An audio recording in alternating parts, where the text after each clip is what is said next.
boa noite a todos. Eu vou fazer uma breve apresentação do Dr. Guilherme Carvalhal Ribas. Acho que não tem como falar tudo em pouco tempo, mas o Dr. Guilherme Carvalhal Ribas se graduou em Medicina na Universidade Federal do Estado de São Paulo, né, na Unifesp, a residência de Neurocirurgia na USP, em São Paulo, e completou a formação dele como um fellow na Virgínia, sob a tutoria do Dr. John Jay.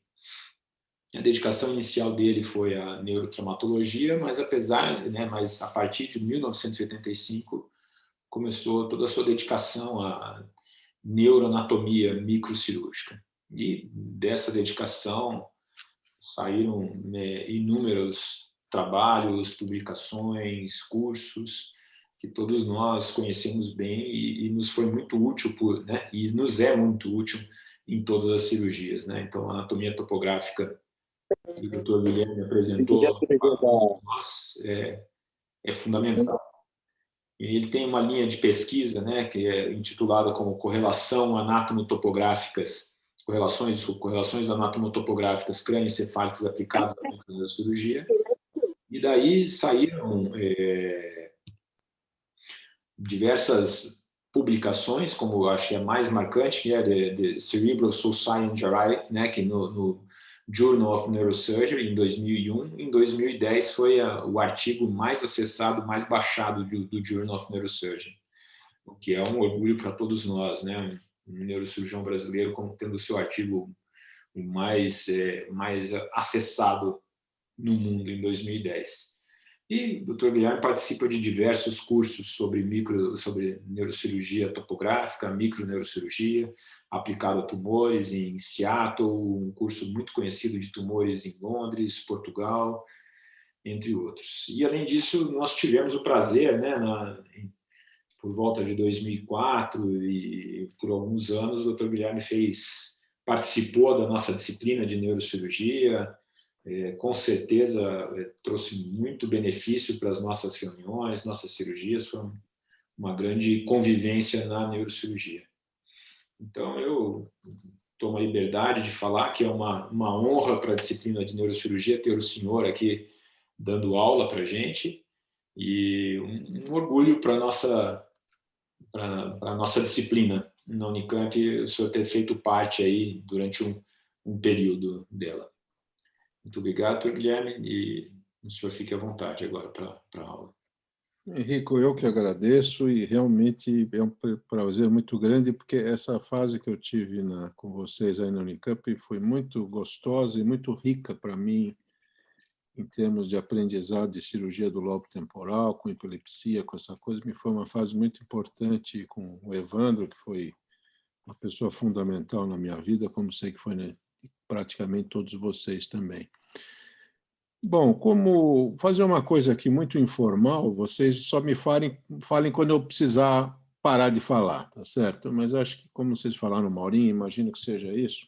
E a minha intenção, a anatomia que eu tento dar aula e os cursos e tal, é uma anatomia muito aplicada. Eu tento usar o que eu aprendi, o que eu estudei, o que eu vi com os outros, como usar a anatomia para nos dirigir na cirurgia, uma coisa assim aplicada, e é o que eu vou tentar falar aqui para vocês.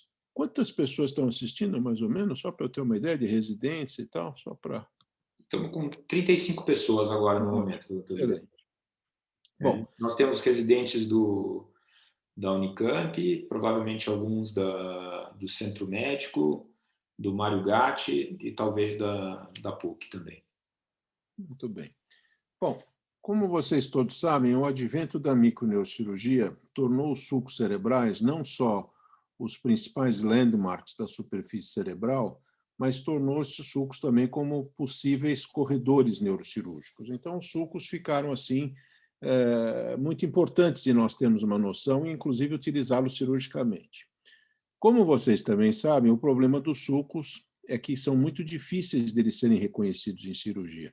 Não só porque eles estão cobertos por aracnoide e por vasos, principalmente, os sulcos mais importantes, como vocês vão ver vários exemplos, mas principalmente porque os sulcos, a grande maioria deles são interrompidos e tem uma certa variação anatômica. Então, são difíceis de serem identificados.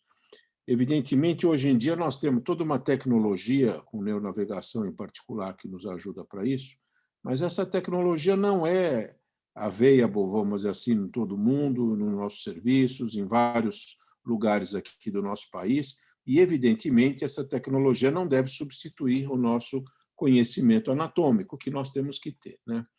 Então, para começar a entender, vamos dizer assim, essa anatomia, essa arquitetura encefálica, nós não vamos aqui dar aula de sulcos e giros, mas vamos lembrar algumas coisas importantes para entender alguns conceitos e anatomia que nós vamos aplicar. Talvez a coisa que a gente mais tenha que ter em mente é que o sistema nervoso central, os hemisférios cerebrais em particular, eles foram desenvolvidos tanto ao longo da filogênese, como depois são ao longo da embriogênese, através de uma dobradura, um crescimento progressivo a partir de um segmento inicialmente linear, e eles vão se dobrando em torno de um centro, que vocês sabem que é o tálamo. E depois o desenvolvimento da superfície cerebral, ele é feito por causa de um novo invaginamento, um novo dobramento dessa superfície em direção a esse centro, que é o tálamo, no sentido de ampliar essa superfície. Só para a gente lembrar o quanto esse mecanismo é efetivo, 2/3 da superfície cerebral se encontram soterradas dentro do que a gente chama dos sulcos e das fissuras. Então, por causa desse mecanismo, na realidade, de dobradura, que, na realidade, nós temos várias estruturas profundas que têm essa configuração de um C, como o próprio hemisfério cerebral tem a configuração de um C, e isso da filogênese se repete no nosso desenvolvimento embriológico. Vocês lembram que a pia mater é extremamente aderida à superfície cerebral, é impossível tirar a pia mater sem a gente machucar o córtex cerebral, e nós temos a aracnoide que envelopa, vamos dizer assim, todo o nosso sistema nervoso central. Em função disso, nós temos que entender os sulcos e as fissuras como extensões do espaço subaracnoideu. Eles são, então, extensões do espaço subaracnoideu. Na realidade, enquanto alguns sulcos, como a fissura silviana em particular, o sulco frontal superior, o sulco temporal superior, são sulcos muito bem evidentes e muito bem, vamos dizer, em geral, até contínuos e lineares, a maior parte dos sulcos, na realidade, são dados por segmentos interrompidos, como o sulco frontal inferior, por exemplo. O sulco frontal inferior ele é constituído sempre por esses 2 ou 3 elementos que, em conjunto, constituem o conceito de sulco frontal inferior. Então, nós temos que entender um sulco não como um espaço anatômico bem delimitado, mas sim como um conceito de sulco frontal inferior aqui no caso. Isso é uma coisa conceitual e nós vamos insistir nisso, ao diferente de outros sulcos que são mais constantes anatomicamente. Da mesma maneira, em função desse mecanismo de dobradura, quando os giros são formados, tá certo? Aumenta a superfície cerebral, evidentemente a superfície cortical ela é contínua não só ao longo das extremidades dos sulcos, quando eles são interrompidos, tá certo? Mas também ao longo da profundidade dos sulcos. Então, na verdade, os giros cerebrais constituem o que a Sargeu chama de um verdadeiro contínuo, tá certo? E da mesma maneira, tá certo? Nós temos que entender, então, um determinado giro cerebral não como uma estrutura anatômica bem definida, mas como um conceito, novamente, como uma região arbitrária. Por exemplo, o giro frontal inferior, que nós vamos ver aqui muito delicadamente, muito detalhadamente, ele é constituído por essas 3 circunvoluções, a pars orbitária, a pars triangulares e a pars operculares. Então, esse é um conceito. Então, vamos entender o giro não como uma estrutura anatomicamente bem delimitada, alguns até são, mas vamos entender cada giro como sendo uma região cerebral, é um conceito, é uma região arbitrária. O que é interessante citar aqui, bem en passant, a gente teria até uma aula interessante sobre isso, sobre a história disso tudo, é que os sulcos e os giros cerebrais, eles foram entendidos até muito recentemente como tendo uma anatomia, uma distribuição totalmente caótica, totalmente desorganizada, que inclusive era chamada como uma forma intestinal em comparação com o nosso intestino delgado. Foi só mais ou menos há uns 160 anos atrás que Louis-Pierre Gratiolet, tá certo? Que na realidade foi um grande inspirador depois do Broca, ele estudando anatomia comparada, ele na realidade descreveu essa configuração que vocês todos sabem dos giros cerebrais, a região frontal temporal com 3 giros longitudinais, a região que a gente vai chamar de suprassilviana a anterior separada da posterior por 2 giros oblíquos bem definidos, o pré e o pós.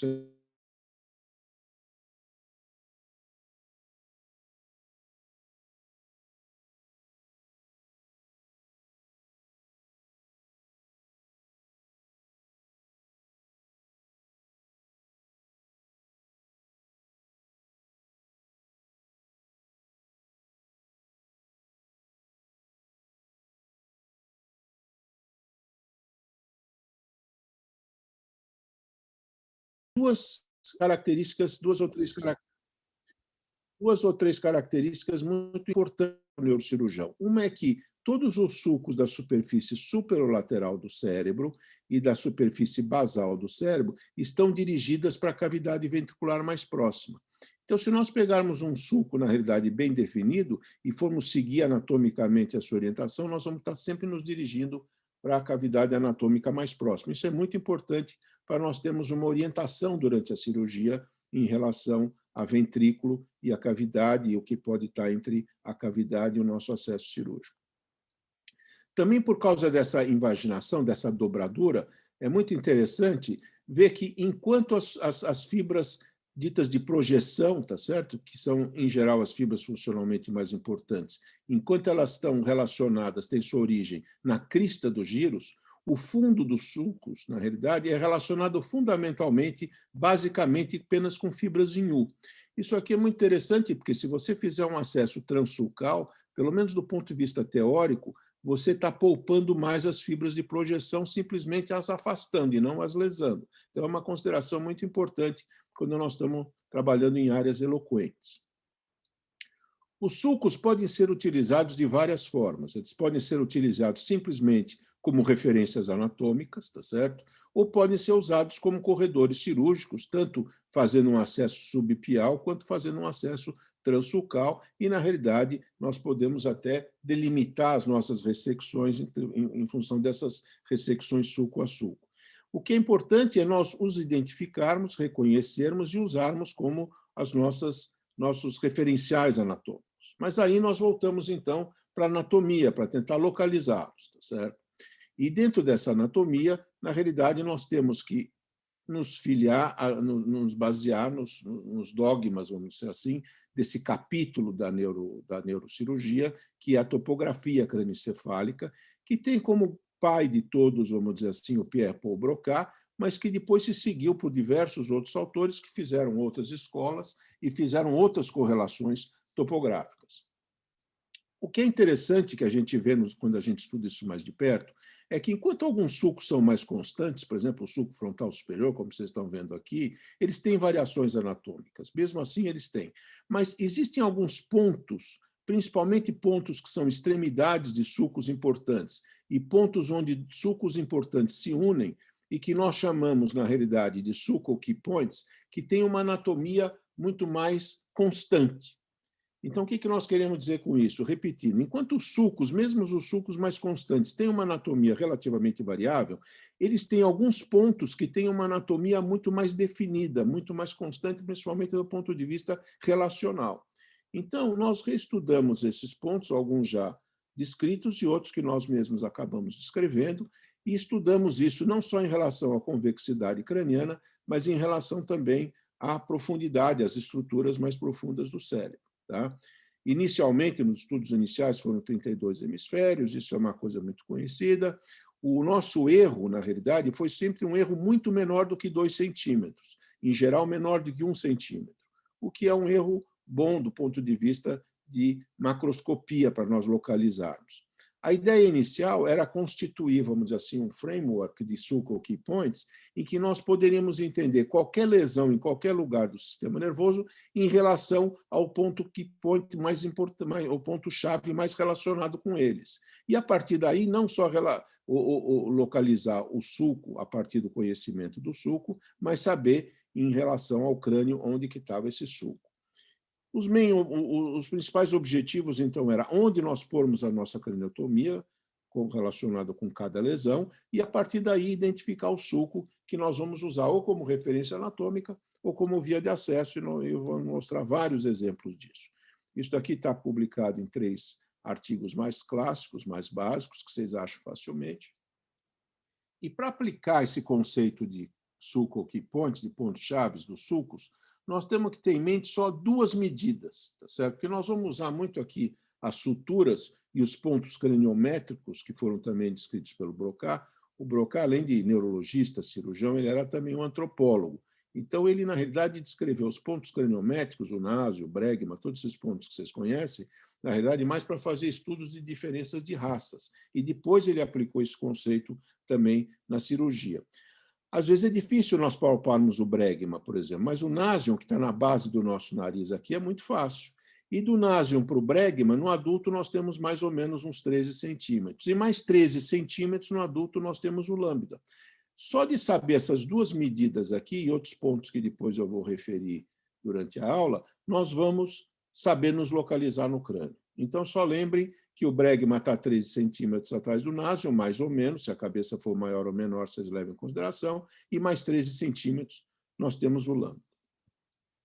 Eu costumo começar por esse ponto que foi chamado de ponto silviano para o Floriepe, e que, na realidade, é um ponto que está na base das partes triangulares, porque esse ponto, na realidade, ele é o protótipo do que a gente chama de um ponto-chave cerebral, de um sulco key point. Hoje em dia, eu passei a chamar esse ponto de ponto silviano anterior, porque existe um ponto silviano posterior, conforme for também mencionado pelo próprio Assargil.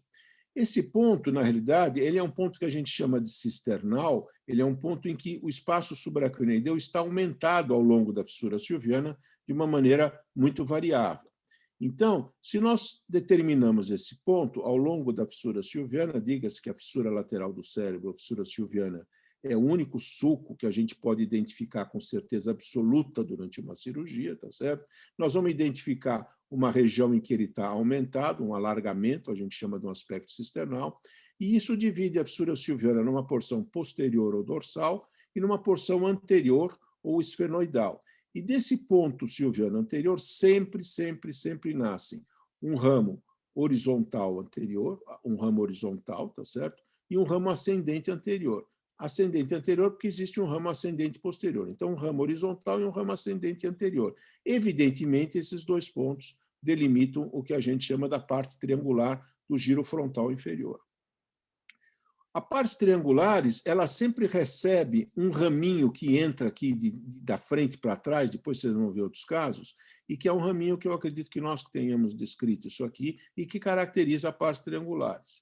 Na frente dela nós temos a parte orbitar e atrás dela nós temos a parte opercular, que eu sempre digo nas aulas que é o the most beautiful U, porque nós temos várias circunvoluções em formas de U aqui, porque por causa da dobradura inicial do cérebro, tá certo? E esse é o nosso U mais bonito, mais bem delimitado. Eu diria que é a nossa circunvolução, na realidade, mais constante anatomicamente. Vocês vão ver em vários espécimes. Isso é muito importante porque esse U aqui da pares operculares sempre alberga dentro dela a porção mais inferior do sulco pré-central. Então, é muito mais fácil a gente identificar antes o sulco pré-central do que o sulco central, porque ele sempre vai acabar dentro dessa pares operculares. Eu vou mostrar isso muitas vezes para vocês. Então, evidentemente, isso delimita o giro frontal inferior. Então, quando nós chegamos numa cirurgia, vocês veem aqui a pars orbitalis, sempre bulging, sempre proeminente, tá certo? Vocês veem aqui a fissura silviana, aqui a parte anterior, que vai se caracterizar como a porção esfenoidal, e o sulco silviano, ponto silviano anterior, sempre uma dilatação, uma ampliação do espaço subaracnoideu, e como o Assargil chama atenção, geralmente você tem essas veinhas nesse ponto aqui. Então, como diz o Assargil, the more you know, the more you see. Quanto mais você sabe, mais você vê, tá certo? Então, a partir desse ponto, você sempre tem o ramo horizontal e o ramo horizontal. Você tem que acreditar no que você sabe. Então, evidentemente, isso aqui é a partes triangulares, isso aqui é a pares orbitalis e, evidentemente, isso aqui é o U da pares operculares. Eu não estou vendo direito, mas sei que isso aqui tem que ser um U e aqui dentro eu tenho o sulco pré-central. Então, vocês veem que eu já identifico, só a partir desse ponto, identifico facilmente toda a porção anterior do opérculo frontal. Tá certo? Na realidade, embaixo desta região, um ponto em anatomia, evidentemente, não é um ponto, é uma área, uma região, tá certo? Não é um ponto geométrico. Vocês estão vendo aqui a partes triangulares bem pequenininha. Aliás, o ponto silviano anterior, ele se faz como um alargamento, porque a partes triangulares é sempre mais retraída. Aqui ela é muito retraída. mas é por isso que se faz. Então, o ponto silviano anterior está sempre na base da pars triangulares e na porção basal e anterior da pars operculares. Olha um outro beautiful you aqui, muito bem caracterizado. É claro que isso aqui é o sulco pré-central. Mas aqui eu estou mostrando esse slide em particular para dizer que embaixo dessa região, que é o ponto silviano anterior, eu sempre tenho, na realidade, o ápex da ínsula, sempre aqui embaixo.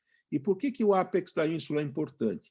Porque correndo embaixo do ápex da ínsula, eu sempre vou ter o fascículo uncinado na frente e o IFOF, que na realidade é o fascículo fronto-occipital inferior, tá certo? Que alguns chamam só de fascículo fronco-occipital, como o Touré, por exemplo. O fato é que isso aqui hoje em dia a gente conhece mais como IFOF e aqui o uncinado. Esses dois fascículos estão correndo exatamente embaixo do ápex da ínsula. Enquanto você vem para cá, então, de novo, e abre a fissura silviana, às vezes o ápex da ínsula ele é meio flat, ele é meio raso, meio plano, e você não consegue identificar direito. Mas só de ver aqui, você sabe que o fascículo uncinado vai estar passando por aqui e o IFOF vai estar passando exatamente por trás. Então, é uma primeira referência anatômica muito importante para vocês terem em mente. As suturas nos ajudam muito. Esses livros do Seeger são muito bons para os residentes, porque os desenhos deles são muito bem feitos. Enquanto a sutura coronal começa anterior ao sulco pré-central, tá certo? Depois, à medida que ela desce, ela se aproxima do sulco pré-central e passa aqui exatamente na frente, entrando no beautiful you da pars operculares. Então, isso é uma relação muito importante de vocês terem em mente. Olha um outro cérebro aqui, vocês veem o beautiful you aqui, pars operculares, só que é o sulco pré-central. Vocês vão ver que esta é a circunvolução cerebral mais anatomicamente constante que a gente vê. Um pars triangulares retraída e, portanto, aqui o ponto silviano anterior. Onde é que esse ponto silviano anterior está em relação ao crânio? Ele está no comecinho da sutura escamosa. Isso daqui não é sutura escamosa, isso aqui é a sutura esfenotemporal. A sutura escamosa começa aqui, nessa região que chama pitérium, como vocês sabem, e ela vai para trás aqui. Então, no comecinho da sutura escamosa, bem aqui embaixo, você sempre vai ter o ponto silviano anterior. Nós vamos voltar à fissura silviana. Só para mostrar como esse ponto pode nos ajudar em cirurgia, como a gente pode, como eu quero dizer aqui, guiar nossa cirurgia por referências anatômicas, isso aqui é um cirurgião, na realidade, um otorrino, cirurgião de cabeça e pescoço Salvador, que nós tínhamos operado de um glioblastoma temporal, estava evoluindo muito bem, com um stump protocolo, não sei o quê, e, de repente, no exame de controle aparece essa lesão, que nós vamos chamar essa lesão de opercular frontal. Agora, nós temos sempre que ver as ressonâncias anatomicamente. Mesmo uma ressonância normal no consultório, olhem anatomicamente, analisem, identifiquem as estruturas. Vocês estão treinando, e, de novo, demore o no, demore o si. Vocês sabem que, na realidade, essa lesão, você está vendo que essa lesão está sentada na porção mais anterior da ínsula. Então, aqui uma outra referência anatômica. Se você fazer um inside out aqui, e de dentro para fora, você vai vindo superficialmente na lesão, que está sentada na porção anterior da ínsula, e você vai ver que ela está situada dentro da pars triangulares. Olha de novo o beautiful you aqui da pars operculares. Você tem que acreditar no que você sabe, no que você está vendo. E olha o sulco pré-central aqui. Tem que identificar porque é isso aqui. Esse beautiful you só pode ser a pars operculares. Então, nós temos uma lesão que está sentada na porção anterior da ínsula e dentro da pars triangulares. Aqui vocês estão vendo uma pars triangulares bem retraída. Toda essa região aqui é o ponto silviano anterior. E vocês sabem que se você tirar a pars triangulares, você está expondo o girinho curto mais anterior da ínsula. Hoje em dia, você pode ir na suíte de neuroradiologia e estudar os sulcos e os giros do caso que você vai operar amanhã. Olha de novo aqui o beautiful you. Sempre começa por aqui. Isso aqui é o sulco pré-central, que, aliás, é sempre interrompido, porque todos os giros frontais estão inseridos no giro pré-central. Então, o sulco pré-central é um conceito. Essa junção de todos esses segmentos aqui vai constituir o sulco pré-central, enquanto que o sulco central costuma ser um sulco mais contínuo. E a partes triangulares retraídas e um tiro Sylvian point aqui. Eu sei que a minha lesão está aqui. Eu entendi ela anatomicamente. Então, eu vou para a cirurgia, fissura silviana, giro temporal superior. Olha aqui o ponto silviano anterior. E aqui eu estou vendo, então, a partes triangulares. Isso aqui é o ramo horizontal, isso aqui é o ramo ascendente anterior. Demore o no, demore o si. Olha o raminho aqui, que vem que eu falei para vocês, que vem do sulco frontal inferior e entra na pares triangulares. Então, isso aqui é a pares triangular, meu tumor está aqui dentro. Eu não preciso de neuronavegador para operar isso. Eu entendi que o meu tumor está dentro do giro da pares triangular do giro frontal inferior. De novo, o sulco frontal inferior eu não identifico, porque ele é um conceito cheio de segmentos. Todos esses segmentos aqui juntos que constituem o sulco frontal inferior. Então, o que eu faço nesse caso? Eu abrindo o ramo horizontal anterior, o ramo horizontal e o ramo ascendente anterior, eu fiz uma remoção das pares triangulares. Fazendo a remoção das pares triangulares, eu vou encontrar meu tumorzinho lá dentro. Eu entendi ele anatomicamente. Então, vocês vejam, uma coisa elegante, uma coisa simples. Se o neuronavegador não está funcionando, e mesmo que ele esteja, você tem que saber onde está a sua lesão. Então, com isso, você faz uma remoção na realidade da lesão, sabendo que ela estava sentada em cima do dedo. Você sabe tudo isso que nós estamos aqui comentando. Bom, além do ponto silviano anterior, tá certo? Nós temos outros 2 pontos muito importantes no opérculo frontal. Um ponto, olha de novo o sulco frontal inferior aqui, que é um conceito, todos esses segmentos aqui. Isso aqui é um outro elemento, vocês veem aqui, olha, um raminho entrando na pares triangulares, o beautiful you da pares operculares. Mas o outro ponto que eu quero agora falar é onde o sulco frontal inferior vai encontrar o sulco pré-central.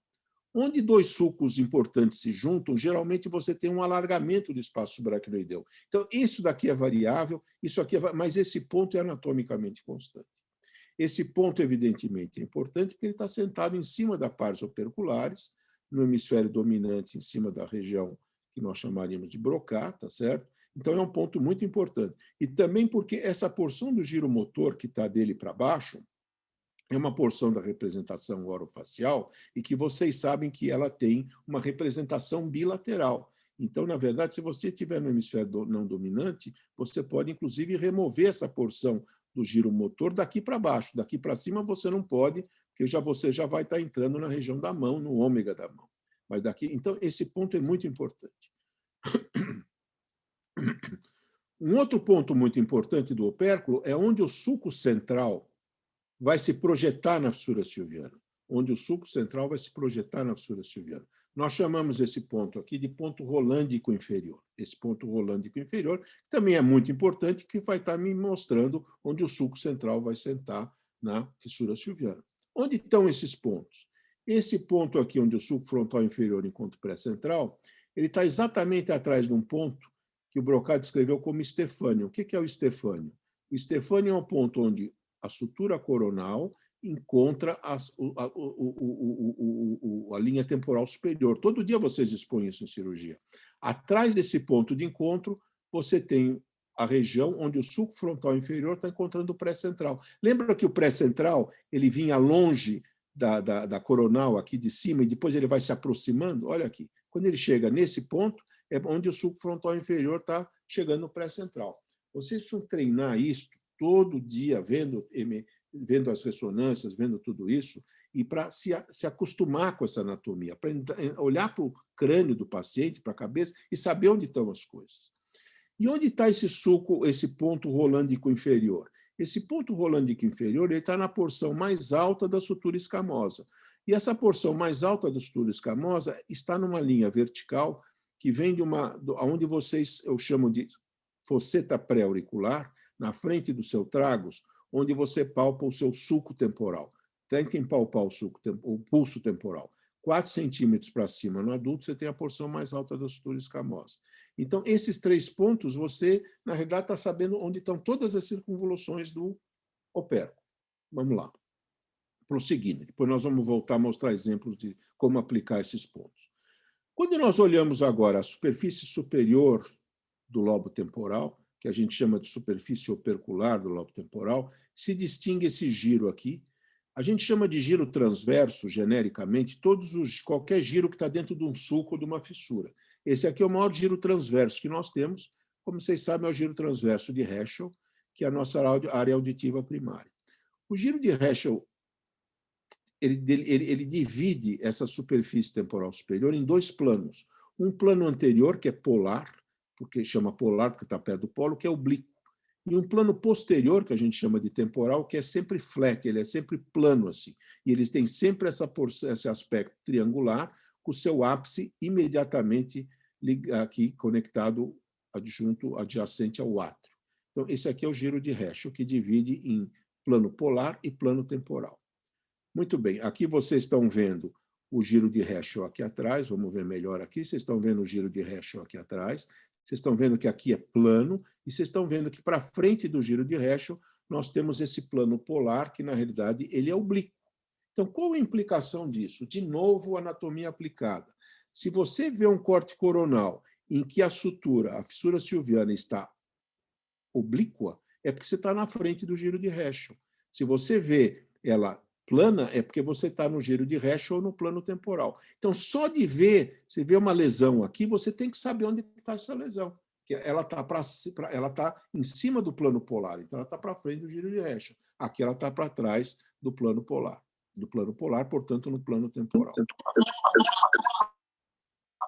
Uma outra dica muito importante do giro de Herschel é que o giro de Herschel, ao longo da fissura silviana, ele sempre faz esse bulging aqui, sempre faz essa proeminência. E esta proeminência tem deitado sobre ela sempre o giro pós-central. O giro pós-central ele está sempre sentado no giro de Herschel. O giro pós-central está sempre sentado no giro de Herschel. Então, vamos ver se isso é verdade. Esse é o giro pós-central, esse é o giro pré-central. Olha o Beautiful You aqui, da pars operculares logo na frente, a pars triangulares. Então, essa proeminência aqui, na realidade, ela está sempre lá, e é assim que os radiologistas identificam o giro de Herschel. Eles veem essa proeminência e, a partir daí, eles identificam o giro de Herschel pela referência deles. Então, isto daqui, gente, é o giro pós-central sentado no giro de Herschel. Só de eu ver isso, eu sei que isso é o giro pós-central. Se tem um cavernoma aqui, eu vou dizer giro pós-central. Se o cavernoma está aqui, eu vou dizer giro pré-central.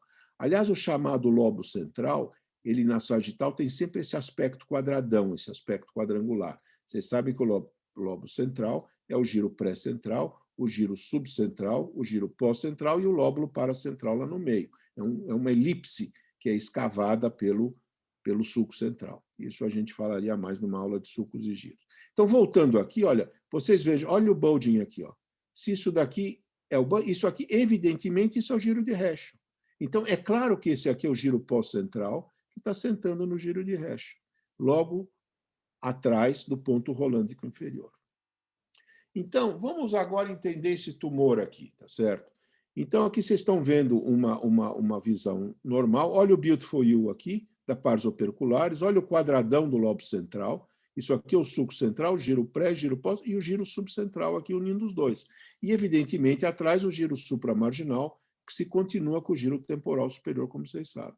Então, esse tumor aqui, ele está, na realidade, sentado aqui no plano temporal, na frente do giro supramarginal. Então, é um tumor do giro pós-central. É um tumor do giro pós-central. Isso daqui é giro pré-central, isso aqui é o Beautiful You da pars operculares. The more you know, the more you see. Se esse tumor está está dentro do giro pós-central, evidentemente, ele vai estar sentado na porção plana da fissura silviana. Se ele está no giro pós-central, ele está sentado no giro de Herschel e no plano temporal que está logo atrás. Então, evidentemente, só de eu ver isso daqui, gente, eu sei onde está esse tumor. Só de ver esse corte, porque ele está sentado na porção plana da fissura silviana. Então, ele está no giro pós-central, porque esse tumor não vai, na realidade, estar só no giro de Herschel. Ele está sentado no giro de Herschel e no plano temporal, um tumor grande. Então, só pode ser um tumor do giro pós-central, não pode ser diferente.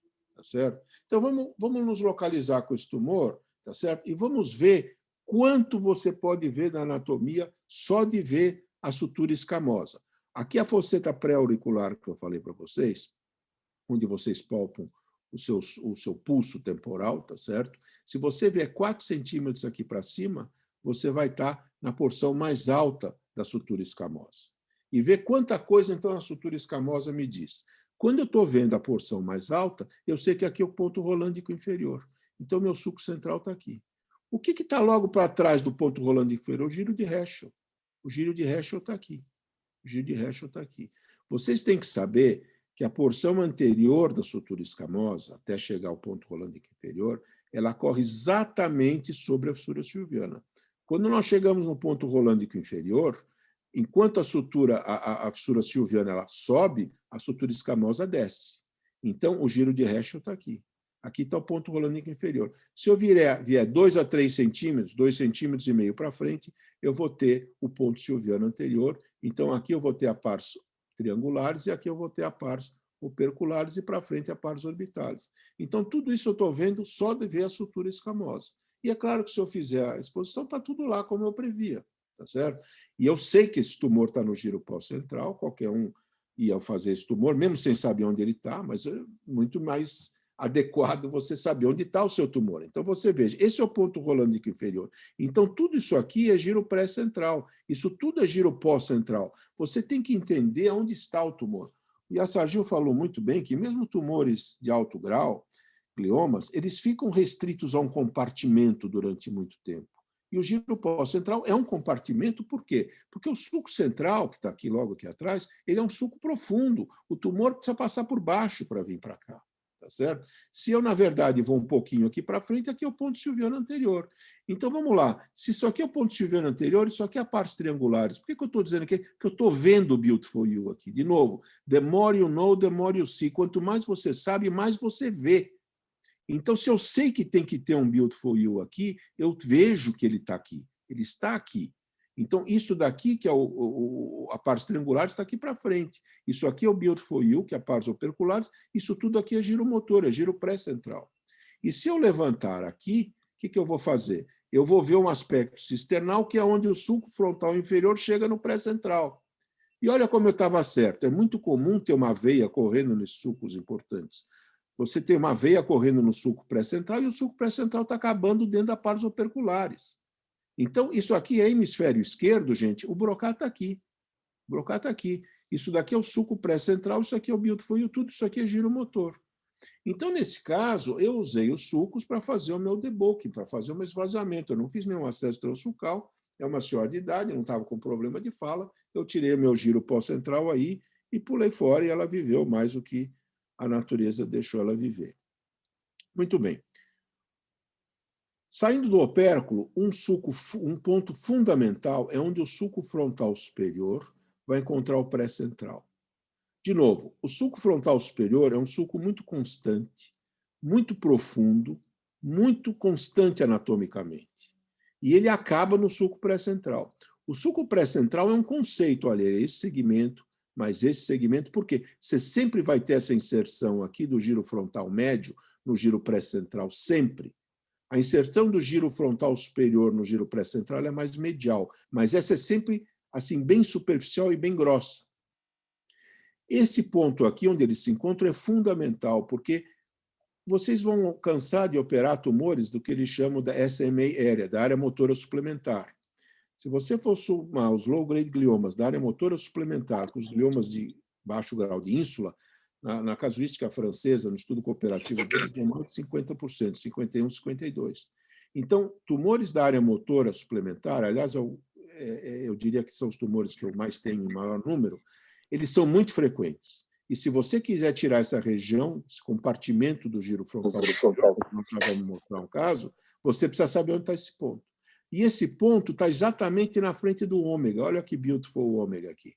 E esse ômega, como vocês sabem, é a representação cortical da mão. Você não vai querer abrir o sulco frontal superior para trás disso, porque você não vai entrar na mão. Então, esse ponto é fundamental. Onde está esse ponto?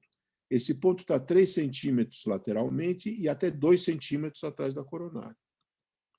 Então, vamos usar esse ponto nesse tumor. Vocês estão vendo que esse tumor tem como epicentro, esse tumor de alto grau, o giro frontal superior. Eu acredito que a maioria das pessoas me dissesse que ele está entrando no giro do cíngulo. Eu diria, não sei, porque esses tumores ficam num compartimento, vamos ver. Muita gente diria que ele está pegando o giro frontal médio, também não sei. Eu sei que esse tumor está ocupando o compartimento que é o giro frontal superior. Então, onde está esse tumor? Eu quero fazer uma remoção anatômica. Isso aqui é uma área, vamos dizer assim, não eloquente, e que você pode retirar. A questão da área motora suplementar é uma área muito controversa, depois nós podemos parar e conversar disso. Mas, enfim, nesse caso, nós queremos fazer uma remoção completa desse compartimento, como se fosse um meningioma parasagital. Então, eu tenho que... Esse ponto aqui, que é o ponto-chave que eu estou falando, na frente do ômega, ele está 3 centímetros para cá e 2 centímetros para cá. Eu não quero ir para trás daqui, não quero, porque eu sei que o meu sulco pré-central está aqui. Então, o meu giro frontal superior está aqui. Quando vocês vão expor um tumor do giro frontal superior, sempre exponham a fissura interhemisférica. Porque se você ficar com medo do seio e deixar um pouquinho de osso aqui, você está cobrindo já a metade do giro frontal superior. E você vai ter que trabalhar em cima, embaixo do osso, você não quer fazer isso. Então, se você operar um aneurisma, um meningioma, você vai expor tudo, por que o glioma não vai entrar? Eu sempre brinco dizendo, nós temos que transformar um glioma num meningioma para fazer uma boa cirurgia de um glioma. Bom, demore o no, demore o si. Você está vendo um sulco aqui. Evidentemente, isso é o sulco frontal superior. Com o treino, você sabe que não pode ter outro sulco aqui. Ele está a 2, 3 centímetros da linha média, é um sulco linear, é um sulco bem evidente, é um sulco, em geral, contínuo. E você está vendo uma veia que está correndo entre os dois pontos, aqui estaria o ponto do Stefânio. Você não vê você vê o sulco frontal superior, mas você não vê o sulco frontal inferior. O sulco frontal inferior é um conceito. O sulco frontal superior é um verdadeiro sulco, tá certo? E eu sei que isso aqui é o ponto de encontro do sulco frontal inferior com o pré-central. Então, esta veia aqui está correndo ao longo do pré-central. Então, eu quero tirar essa porção anatomicamente aqui, que eu sei que está albergando o meu tumor. Então, eu começo abrindo o meu sulco frontal superior, vocês veem como ele é profundo, tá certo? Depois eu vou para a linha média, eu vejo o giro do cíngulo, que me parece com uma coloração normal. Neste caso, eu consegui abrir o sulco do símbolo. Quanto mais você treina, mais você consegue. Às vezes você não consegue, às vezes vai subpial. Mas eu consegui abrir o sulco do símbolo e consegui, nesse caso, remover anatomicamente essa região toda que é o giro frontal superior, poupando o giro do símbolo. Então, esse é um caso antigo, não tinha neuronavegador, e vocês veem, eu fiz uma remoção anatômica do giro frontal superior, portanto, pegando todo o meu tumor, que não pegava o giro do símbolo. Você vê como ele respeitava, isso aqui é com contraste. E o giro frontal médio voltou para o lugar. Eu fiz uma remoção anatômica do tumor em função de coordenadas puramente anatômicas. Muito bem. Para mostrar esse olhar anatômico, eu queria só mostrar esse tumor de ínsula, que é um outro tumor muito comum, como vocês todos sabem, e que, na realidade, é um tumor de ínsula, no caso, por sorte, mais anterior, mas ele vai muito até lá, até o meio. E, na verdade, como sempre, nós, durante muito tempo, nós fazíamos essa cirurgia transsilviana, tá certo? E vocês veem que o tumor, ele gosta de ir para os espaços naturais também. Tá certo? Olha o Beautiful You aqui da pars opercularis. Está lá, demore o no, demore o si. Isso aqui é o sulco pré-central. Evidente que essa circunvolução é a pars opercularis. O que o tumor fez? O tumor abriu o ponto silviano anterior. Os tumores de ínsula, quando eles crescem para fora, eles sempre abrem o ponto silviano anterior. Por quê? Porque o tumor também vai pelo espaço natural, ele prefere. Então, isso aqui é um ponto silviano anterior elevado por causa do tumor. A pars triangularis está jogada aqui para cima, coitadinha. A pars opercularis ainda está jogada para trás. Eu estou vendo até melhor na ressonância do que no cérebro. Então, nesse caso, nós fizemos uma remoção transsilviana, tá certo? Mas quando você vai ver o pós-operatório, sobrou muito tumor nessa parte alta. E se você voltar aqui, é difícil você tirar essa parte, porque isso aqui é justamente a área de Broca, e você não consegue levantar muito isso aqui. Por isso que existe o benefício da cirurgia acordada hoje em dia, e mapeando essa região, indo transopercular, é o que nós temos feito mais recentemente. Mas nesse ponto que eu quero chamar a atenção é que vamos olhar isso anatomicamente. Muita gente ia pensar, não, vamos voltar lá, vamos pôr um endoscópio, vamos fazer isso, vamos fazer aquilo. Mas se você for ver bem, esse parte do tumor está perto do sulco frontal superior, muito perto, muito perto. Isso aqui é uma via, é um corredor cirúrgico sem nenhum risco anatômico, sem nenhum risco funcional. Mas para você ver isso aqui, você precisa ter um olhar anatômico. Então, o que nós resolvemos fazer? Resolvemos operar esse resíduo pelo sulco frontal superior. Nem sempre isso é possível. Esse tumor, anatomicamente, era possível. Então, na verdade, eu fiz essa clerotomia, agora vim mais para trás, tá certo? Para trás da sutura coronária. Eu sei que ele está 3 centímetros para cá, 2 centímetros para cá. Esse é o ponto mais posterior que eu vou abrir do sulco frontal superior, é o ponto mais posterior. Eu abro essa porção mais posterior, que é justamente essa daqui, tá certo? E eu, na realidade, consigo, então, retirar o meu tumor todo por aqui, facilmente, porque aqui eu posso mexer no cérebro à vontade. E vocês veem, inclusive, um resultado tardio aqui com uma remoção radical de um tumor que, infelizmente, voltou depois. Mas nós conseguimos uma remoção radical e esse paciente viveu um pouco mais do que ele iria viver se fosse uma remoção mais parcial. Mas eu só estou mostrando esse caso para ter esse olhar anatômico. De repente, você vê que o sulco frontal superior pode me levar para o resíduo do tumor. Esse tumor não precisa ser obrigatório. Por isso que eu gosto muito de tumor. Eu comecei operando aneurismas e era fascinado pela porção técnica, o Evandro, essa coisa toda, mas depois eu vi que a cirurgia de tumores você é mais criativo, você usa mais anatomia, você consegue entender. É uma cirurgia, a meu ver, mais desafiadora, vamos dizer, até do ponto de vista, vamos chamar assim, intelectual. Bom, um outro ponto importantíssimo, tá certo? Evidentemente, é o ponto onde o sulco central chega na fissura interhemisférica. Esse ponto o próprio Broca chamou de ponto rolândico superior. E ele mesmo descreveu que o ponto rolândico superior está 5 centímetros atrás do bréguio. 5 centímetros atrás do bréguio. Então, vocês vejam um tumor aqui que está no giro pós-central. Aliás, eu quero voltar aqui para dizer o seguinte. Eu falei do Beautiful You da pars operculares. Esse é o segundo Beautiful You que eu vou falar para vocês. Esse segundo Beautiful You é o lóbulo paracentral. É o segundo Beautiful You. Sempre tem essa anatomia em U muito constante e muito bonita. Certo? Então, vocês veem aqui, de novo, olha o Beautiful You do lóbulo paracentral, atrás está o ramo marginal ascendente do símbolo, tá certo? Isso aqui, evidentemente, é o sulco central. Esse é o ponto aqui onde o sulco frontal superior encontra o pré-central. Olha como ele fica cisternal. Olha como ele fica cisternal. Ele está sempre lá esperando você identificá-lo. Esse tumor está no giro pós-central, porque isso aqui é o sulco central, está no giro pós-central. Depois de alguns meses começou a contrastar, é um tumor de alto grau, apesar de ser uma paciente jovem, era um glioblastoma. Então, na verdade, nós queríamos fazer uma remoção dessa porção do giro pós-central. Olha, um outro espécime, olha como é Beautiful You, o lóbulo paracentral. É um lindo aqui, como a gente costuma chamar. Então, na verdade, o tumor está aqui, esse ponto aqui é fundamental para eu expor, tá certo? Nesse caso, nós tínhamos o neuronavegador, você vai ter que usar. Então, você sabe que 5 centímetros atrás do BEC, você tem um ponto rolândico superior, o ponto rolândico superior. E se tiver a porção mais alta da sutura escamosa, você tem o sulco central aqui, e o meu tumor está no giro pós-central. E a anatomia não exclui toda essa monitorização neurofisiológica, evidentemente. Muito bem. Nesse caso, nós abrimos o sulco central, você pode abrir desde que você não coagule nenhum vasinho e faça com muito cuidado, e fizemos, na realidade, mantivemos uma veinha que estava correndo aqui no sulco central, e com isso nós fizemos uma remoção anatômica dessa paciente, que acabou vivendo, na realidade, quase 5 anos. Ponto rolândico superior. A região parietal é uma região mais complicada, porque nós não temos o sulco frontal superior, que é um sulco tão bem delimitado, tá certo? Então, na realidade, nós temos o sulco intraparietal, que é um sulco muito evidente, e o sulco intraparietal, que separa o lóbulo parietal superior do lóbulo parietal inferior. O lóbulo parietal inferior sempre tem o giro supramarginal, que se continua com o giro temporal superior, e sempre tem o giro angular, que se continua com o giro temporal médio, e o giro temporal inferior se continua com o giro occipital inferior. É uma outra aula, mas só para vocês lembrarem. Aqui eu quero insistir que o sulco intraparietal, ele sempre se continua com o pós-central. Sempre se continua com o pós-central, sempre. Tanto que alguns autores chamam isso aqui de intraparietal até aqui, e chamam de pós-central só essa parte mais alta.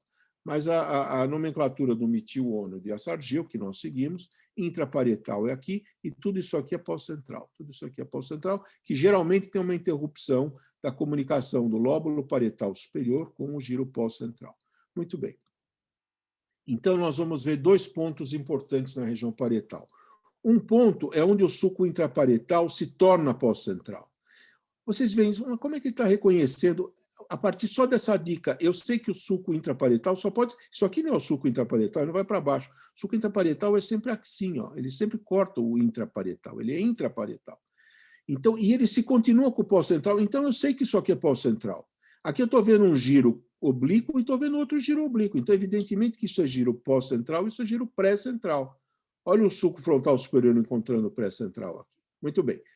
Onde o intraparietal se continua com o pós-central é um ponto importante, porque eu não quero entrar no pós-central. Esse ponto aqui está 6 centímetros para frente do lambda e 5 centímetros lateralmente à linha média. Esse é o ponto que mais teve variação no nosso estudo, chega a dar 2 centímetros, porque o sulco intraparietal é muito variável. Às vezes ele é mais paralelo à linha interhemisférica, outras vezes ele é mais oblíquo, como é nesse caso aqui.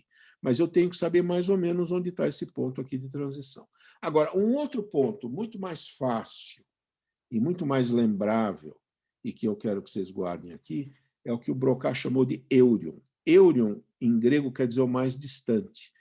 Nós temos uma fossa frontal, uma bossa frontal, uma bossa occipital e uma bossa parietal, que também é chamado de tuberosidade parietal. O ponto mais alto da tuberosidade parietal, ele chamou de eurion. E o eurion, que é muito fácil de palpar, tá certo? Já vou mostrar para vocês, está sempre, sempre, sempre, sempre em cima da porção anterior do giro supramarginal. Sempre, sempre, sempre, sempre. Então, vamos aplicar esses dois pontos aqui.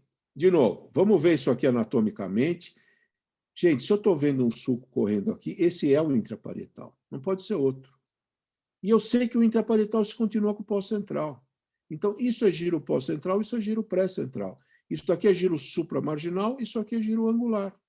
Se eu tiver um cavernoma aqui, só de estar vendo isso, eu sei que ele está no giro angular. Eu sei que ele está no giro angular. Porque o lóbulo parietal inferior, ele é constituído pelo supramarginal e pelo angular. E vocês veem que o ponto mais externo é esse daqui, que está sentado no giro supramarginal, que é o eurion. Então, este tumor está no lóbulo parietal inferior, por enquanto. Agora, se eu vou ver aqui, eu estou vendo que, olha, o giro temporal médio se continua com o giro angular. O giro angular está preservado, a região do giro angular. E a Sargil tem razão, esse tumor está restrito ao compartimento do giro supramarginal. Ele joga o giro pós-central para frente, isso aqui é o sulco central, esse quadradão aqui é o lobo central. Então, isso aqui é o giro supramarginal ocupando o tumor. Então, na verdade, o que eu quero fazer é também não tinha neuronavegador, é um caso antigo, eu quero retirar anatomicamente o giro supramarginal não dominante, que é só tumor, Então, o que eu vou fazer aqui? Eu vou abrir o intraparietal, eu vou seguir no pós-central, eu vou expor o ponto silviano posterior, vou cortar essa conexão do giro supramarginal com o giro temporal superior, porque eu sei que esse tumor, no caso, não veio, ele poderia vir para o giro temporal superior. E vou abrir esse sulco aqui, que eu não falei ainda, que é o sulco que separa o giro supramarginal do giro angular. Esse sulco é o sulco intermediário de Jensen. Eu vou abrir, vou achar um sulco e vou abrir. Então, vamos lá. Olha o euro. Vocês estão vendo aqui a tuberosidade parietal. Se você tiver dúvida se é aqui ou é aqui, vem por trás da mastoide, uma vertical, e onde a vertical chegar é onde você tem a porção mais proeminente da tuberosidade parietal ou da bossa parietal. Então, para quem gosta de incisão pequena, o tumorzinho está aqui, ó, está aqui embaixo, porque ele está no giro supramarginal e o euro está em cima do giro supramarginal. Isso aqui é o ponto que eu fiz meus cálculos, onde o intraparietal está virando pós-central. Esse é o ponto rolândico inferior. 4 centímetros para cima da linha pré-auricular, ponto rolândico inferior, mais 2, 3 centímetros, tem o fim da fissura silviana. E eu vou ter que cortar aqui a comunicação do giro supramarginal com a fissura silviana. Eu vou ter que cortar isso aqui. Nós vamos ver tudo isso. Então, eu sei onde pôr a minha craniotomia, tá certo? Aqui vocês estão vendo a porção mais alta do tuberosidade parietal, é o eurion. O giro supramarginal está sempre, sempre, sempre, sempre aqui embaixo. Sempre. Tá certo? Então, uma veia correndo no intraparietal, muito comum, eu vejo essa região. Eu estou vendo um sulco aqui atrás. Então, evidentemente, esse sulco é o sulco intermediário de Jensen. Aqui é o fim da fissura silviana. Então, aqui está a conexão do giro temporal médio, giro temporal superior, com o giro supramarginal. Ele está exatamente aqui, eu vou cortar isso aqui. Fim da fissura silviana. Abrir o sulco intermediário de Jensen. Isso aqui não é o cérebro, abri um sulco aqui. Então, eu sei que o giro supramarginal está aqui, para frente. Começo a abrir o sulco intraparietal. Você vê como ele é profundo, Se eu for acompanhando a veia, eu vou entrando no giro pós-central. Eu sei que o intraparietal continua com o pós-central. E, na verdade, eu posso estudar meu caso hoje em dia, fazendo uma reconstrução 3D da minha ressonância no dia anterior, tá certo? Mas eu continuo aqui no pós-central, depois eu vou cortar essa comunicação, como eu já cortei aqui, faço um peeling até a substância branca normal e fiz uma remoção anatômica do giro pós-central, abrindo o sulco intermediário de Jensen, abrindo o sulco intraparietal, continuando com o pós-central e cortando a comunicação do giro temporal superior com o giro supramarginal que foi removido. Como vocês podem ver aqui, uma remoção anatômica do giro supramarginal até a substância branca normal. Não tinha nanonavegador aqui. Coordenadas anatômicas. Vocês estão vendo aqui o quadradão do lobo central, giro pós-central mantido. Claro, eu desci pelo pós-central, não entrei no giro. Olha o sulco central, olha o beautiful you da pars operculares aqui. Região occipital. Região occipital tem 2 pontos muito fáceis, tá certo? Muito fáceis. Lembrem que vocês têm a fissura calcarina, do meio da fissura calcarina emerge o sulco parieto-occipital, isso aqui delimita o cúneus, aqui embaixo vocês têm um giro lingual, que é contínuo com o giro parahipocampal, e para frente do cúneus vocês têm o pré-cúneus, tá certo? Muito bem. Quando você olha o cérebro por trás, olha aqui o beautiful you. O que é isso aqui? É claro que isso é o lóbulo paracentral. É o beautiful you. Agora, eu estou querendo mostrar para vocês, quando você olha aqui, olha o intraparietal aqui. Se isso aqui é intraparietal, isso aqui é angular, isso aqui é giro supramarginal. E eu sei porque, olha, é o mais proeminente. O eurium está sentado na porção anterior do giro supramarginal. O giro angular está aqui atrás. Mas o que eu quero mostrar é isso aqui. Quando vocês olham o cérebro por trás, vocês veem essa incisura que é muito profunda. O que é essa incisura profunda? Essa incisura daqui é justamente a profundidade do sulco parieto-occipital. O sulco parieto-occipital é tão profundo que na convexidade sempre tem essa incisura, que é a chamada de incisura parieto-occipital. Então, quando você agora volta aqui, você vê incisura parieto-occipital. Isto aqui é o terceiro beautiful you que eu quero mostrar para vocês. Está sempre essa conexão em U aqui, muito constante anatomicamente, tá certo? Que Broca chamou de conexão parieto-occipital de Gratiolet. Conexão parieto-occipital de Gratiolet. Está sempre lá. E alberga dentro dela a fissura ou sulco parieto-occipital. Então, gente, aqui é um outro espécime. Olha a fissura parieto-occipital desse lado, olha a fissura. Isso aqui é o beautiful you da conexão parieto-occipital. Muito bem. Este ponto aqui, que é onde a parieto-occipital emerge na convexidade, olha que coisa. O Broca mostrou que este ponto está sempre exatamente embaixo do ângulo que existe entre a sutura sagital e a sutura lambdoide. Sutura sagital, sutura lambdoide. Você tem um ângulo de um lado e um ângulo do outro. Exatamente neste ângulo, sem tirar nem pôr, sem meio centímetro de erro, você tem sempre aqui a incisura parieto-occipital, ou seja, a emergência superior do sulco parieto-occipital. O sulco parieto-occipital sempre está chegando aqui na convexidade, exatamente aqui. Então, você sabe que o pré-cúneus está daqui para frente e o cúneus está daqui para baixo. Nós somos mamíferos, animais visuais. Então, o ponto mais proeminente da nossa lobo occipital, evidentemente, é a porção mais distal da fissura calcarina. A fissura calcarina é justamente o ponto mais proeminente do nosso cérebro posteriormente. E, portanto, está embaixo da porção mais proeminente da nossa bossa occipital. Coisa que o Broca, ponto que o Broca chamou de opistocrânio. Opistio é a ponta, opistocrânio, da ponta posterior, tá certo? Então, exatamente aqui é onde você está a fissura calcarina. Aqui não está a parede occipital e aqui está a fissura calcarina. Então, o meu cúneo está exatamente aqui, ó. Meu cúneo está entre esse ponto e esse aqui, ó. Meu cúneo desse lado está aqui, do outro lado está aqui. Para frente é pré-cúneus e para baixo o que é? Até o ínion é giro lingual. Para baixo da fissura calcarina, eu tenho o giro lingual, que vai se continuar com o giro parahipocampal. Vamos aplicar nesse tumor aqui. Essa moça tinha tido um glioblastoma de globo temporal, tratado, tudo direitinho, cirurgia radical, STUP. Chega 2 anos e pouco depois com uma hemenopsia. Não vamos falar detalhes, mas eu entendo isso aqui como giro occipital médio, porque ele é meio longitudinal. Muito bem. Mas além do giro occipital médio aqui na convexidade, está pegando o cúneus e o giro lingual. Então, esse tumor está pegando todo o polo occipital, todo o polo, e ele é salpicado. Se você entrar nesse tumor, você vai ver ilhas de tumor misturado com o cérebro normal, e você vai se perder lá. Se você quer tirar isso daqui, você tem que fazer o que eu chamo de uma lobectomia occipital anatômica. Lobectomia occipital anatômica. Você tem que tirar a ponta do lobo temporal. Você vai retirar tudo isso aqui, ó. Vai retirar o cúneo, que está com tumor, o giro lingual, que está com tumor, e o giro occipital médio, que está com tumor. O giro occipital inferior, nesse caso, parece que não tem tumor. Mas eu quero tirar aqui, a incisura occipital, o pareto occipital está aqui. Então, eu quero tirar tudo isso aqui, essa ponta do lobo temporal, e que corresponde a tudo isso aqui.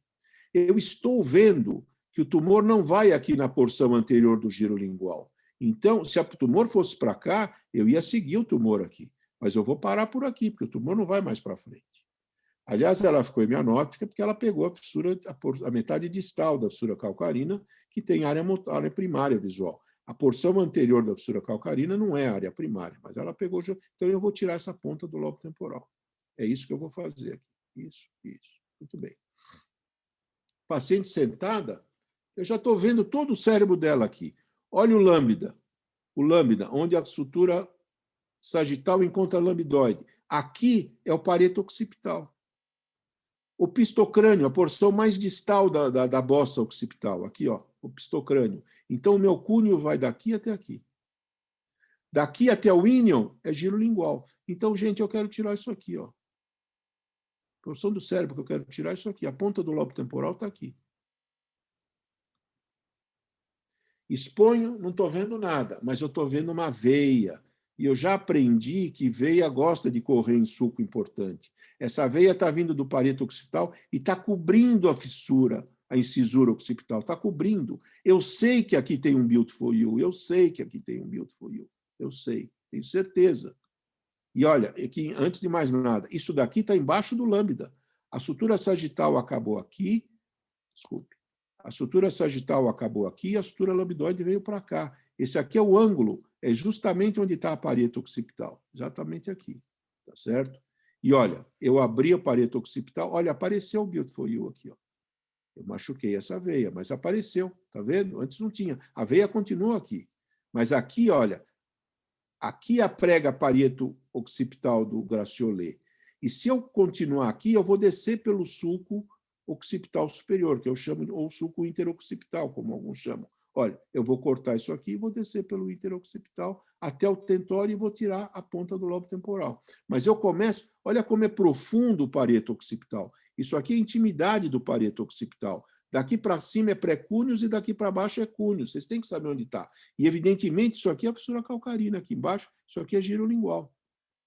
Então, eu vou tirar isso daqui. Ó. Agora, eu vou descer por esse sulco aqui. Eu corto a pareto occipital de Gratiolet e desço pelo sulco interoccipital e vou até o tentório. E tirei toda a ponta do lobo temporal. Tirei toda. Olha a fissura calcarina aqui. Isso aqui é giro lingual.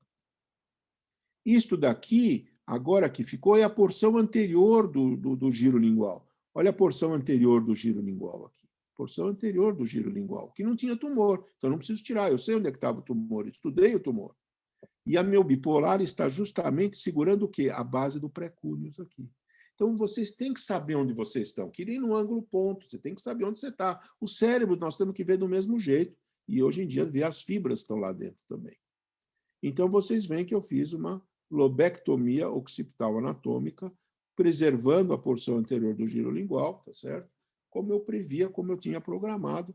Esse caso também sem o neuronavegador. Eu mostro esses casos antigos porque eles não tinham neuronavegador, e eu documentei isso, e esses casos estão no livro. Eu estava falando com o Henrique, eu vou deixar um dos meus livros aí no laboratório, e vocês podem até voltar a ver esses casos, que eu faço questão de mostrar, porque eles estão no livro também.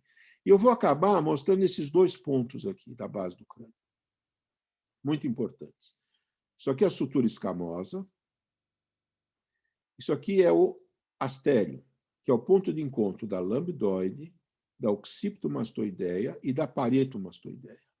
A sutura paretomastoideia é sempre horizontal, assim, sempre, sempre, sempre. Depois, quando ela sobe, ela já é escamosa. E esse ângulo aqui, que chama ângulo parietal posterior, ele é sempre mais deprimido do que essa porção petrosa do osso temporal. Então, vocês costumam palpar essa região facilmente, vindo de novo de trás da mastoide.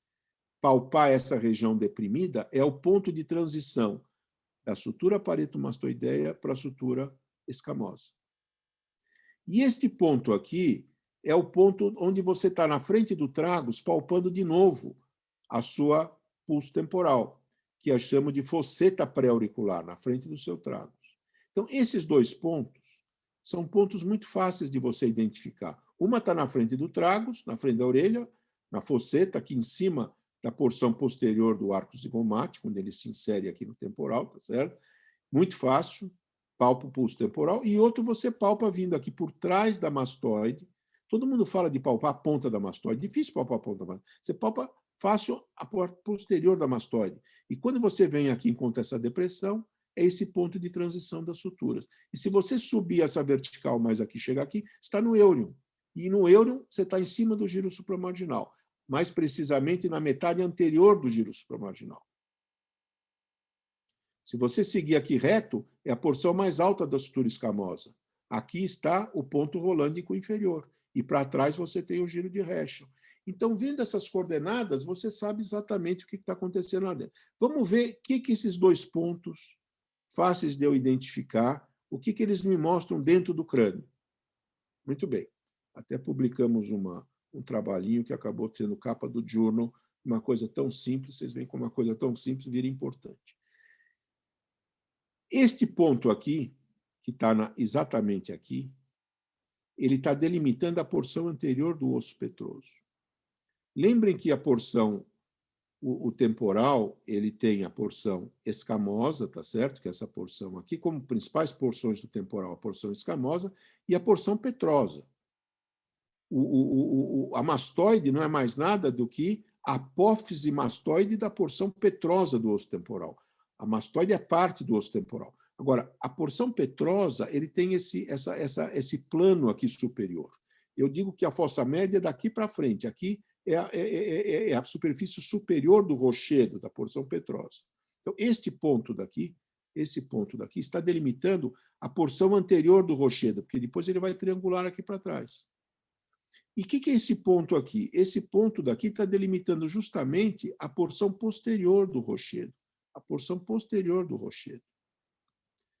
Então, gente, quando eu volto aqui, agora eu já estou vendo. O rochedo está se projetando aqui, ó. E daqui para frente é fossa temporal. Se eu voltar aqui, o que eu tenho inserido aqui atrás da porção do... Aqui eu tenho o seio petroso superior. E o que eu tenho aqui atrás inserido? Eu tenho o tentório. O tentório está inserido aqui. Então, se eu venho para cá, agora eu sei que entre esses dois pontos eu tenho a projeção do petroso, a projeção do rochedo. Para frente eu tenho fossa média. Para trás eu tenho tentório. Então, eu estou vendo toda a base do crânio aqui. Estou vendo toda a base do crânio a partir desses dois pontos. Por isso que eu chamei de craniotomia suprapetrosa, porque ela está centrada em cima do petroso. E tem um monte de patologias aqui em cima do petroso, como vocês sabem. Agora, vamos ver qual é a relação do cérebro com isso, que nós estamos falando aqui de tumores intrínsecos do cérebro. Eu tirei aqui anatomicamente o giro fusiforme. E eu sei que o giro fusiforme é o assoalho da cavidade ventricular. O giro paripocampal medialmente e o giro temporal inferior lateralmente. Isso daqui é intimidade do sulco colateral. E aqui é intimidade do sulco occipito temporal. Se eu tiro o giro fusiforme, eu exponho o ventrículo. Agora, vejam que a metade anterior do giro fusiforme é o assoalho do corno anterior. E a metade posterior é o assoalho do átrio, assoalho do átrio, assoalho do átrio. Vocês veem como o corno temporal ele termina bem posterior à ponta do lobo temporal. Vocês que operam epilepsia sabem disso muito melhor que eu. Agora, qual é a relação disso aqui com o cérebro, com o rochedo? Olhem que interessante. Nós vimos que a porção anterior do giro fusiforme, que corresponde ao assoalho do corno temporal, está sentado no rochedo e vai um pouco para frente do rochedo, para a fossa média. E vimos que a metade posterior, que é o assoalho do átrio, já está sentado no tentório. As coisas costumam ser mais posteriores do que a gente acha. Está sentado no tentório. Então, vamos entender esse tumor. De novo, o professor Yassar Gil tem razão. É um tumor que está restrito a um compartimento que é o giro fusiforme. O tumor não vai para o giro parahipocampal, o tumor não vai para o giro temporal inferior. O tumor está no giro fusiforme. Agora, é claro que ele entra no ventrículo, porque o giro fusiforme é o assoalho do ventrículo. Agora, essa conformação não é do corno inferior, essa conformação é do átrio. Então, só de ver isso aqui, eu sei que esse tumor está na metade posterior do giro fusiforme. Se ele está na metade posterior do giro fusiforme, ele tem que estar sentado no tentório. E ele está sentado no tentório. Essa porção aqui preta é o rochedo. Se ele tivesse no giro temporal, sentado no giro, se ele fosse um tumor fusiforme anterior, ele teria entrado no corno inferior e ele estaria sentado aqui, ó. Olha o corno inferior, estou vendo um pedacinho do corno inferior aqui. Ele estaria sentado aqui. Então, ele está sentado no tentório. Então, esse tumor está aqui, ó. Ele está sentado aqui. Está sentado aqui. Eu sei exatamente onde ele está. Então, olha, fosseta pré-auricular, o meu ponto, isso aqui é rochedo. Meu tumor está sentado aqui, olha, mais posterior do que eu acho, que eu penso. De novo, a minha ideia é fazer uma cirurgia anatômica de eu tirar o giro fusiforme, o máximo que eu puder. Para fazer isso, hemisfério dominante, eu vou fazer uma janelinha no giro temporal inferior, que, a meu ver, não precisa nem ser acordado. Pode ser no hemisfério dominante aqui embaixo. Você não vai ter área de linguagem aqui. E se na sua área de linguagem, que o cara acordado tiver um probleminha, eu acho que ele deve recuperar. Então, eu vou fazer uma janelinha aqui e vou tirar todo esse tumor aqui junto com o giro fusiforme.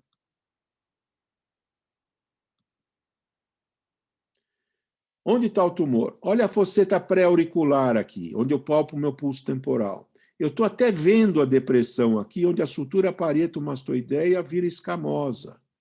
Então, o rochedo está indo daqui até aqui. O rochedo está aqui, ó. O rochedo está aqui.